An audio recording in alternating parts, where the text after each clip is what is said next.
So, ngayon guys ay maghanda po tayo ng timba. Kung walang timba, pwede na rin po yung palanggana. Tapos, ilagay po natin yung Fabcon flakes. Ganyan po. Maya-maya po, pag kumulo na po yung ating tubig, ibuhos na rin po natin dyan yung 5 litro ng tubig. Alam nyo ba guys na isang taon na po kaming gumagamit niyan at ang laki po ng natitipid namin sa sobrang mahal po ng mga bilihin ngayon. So, ayan guys, yung kumukulo na po na tubig ay nakikita naman po ninyo, binuhos na po natin sa Fabcon flakes. Ayan. Tapos guys, ay pag nailagay na po natin yung 5 litrong tubig, saka na po natin hahalo-haluin. Kapag natunaw na ho yung Fabcon flakes guys, saka po natin lagyan ng malamig na tubig. Kasi dami rin po yung mainit na tubig.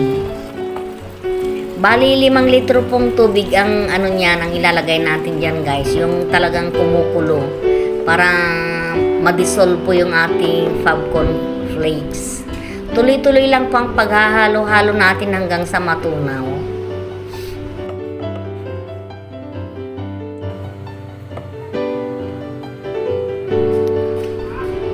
Ganyan lang po guys ang gagawin natin. Hahalo-haluin po natin mabuti.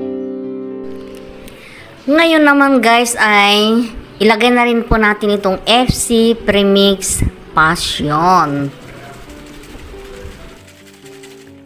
Pero bago po natin ibuhos guys, siguraduhin po natin na i-shake po natin mabuti yung ating bote guys. Same procedure pa rin guys ang gagawin po natin. Kung ano po yung ginawa natin sa una, ganun din po ang sa huli. Hahalo-haluin pa rin po natin hanggang sa mahalong mabuti yung ating mga ingredients or sangkap guys. Yan. Kaya lang hindi na lang po natin ipinakulo yung tubig. Yung unang-una lang kasi importante po yung Fabcon flakes na matunaw. Yan.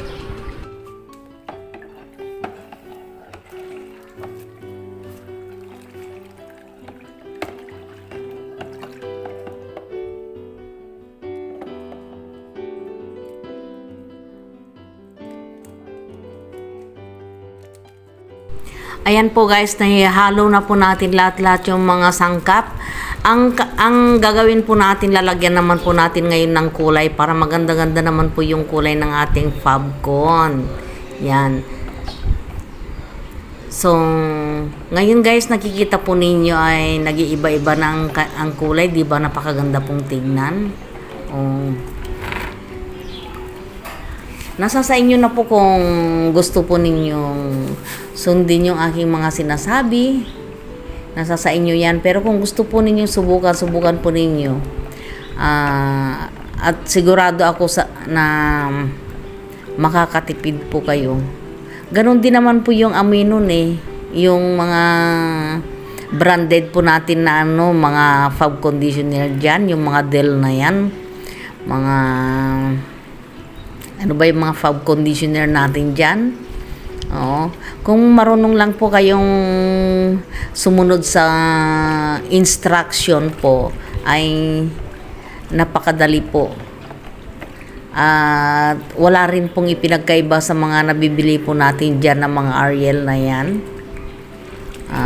Mga champion na ano po, na mga Fabcon na yan.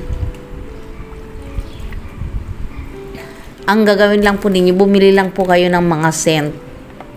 May mga paninda rin po sila na scent. Tumingin lang po kayo sa online. Kung gusto po ninyo ng amoy sampagita, amoy rosas, nasa sa inyo po yan.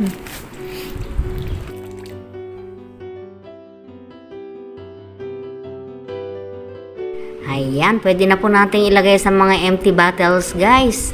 Bye guys! Paki-like and share na lang po.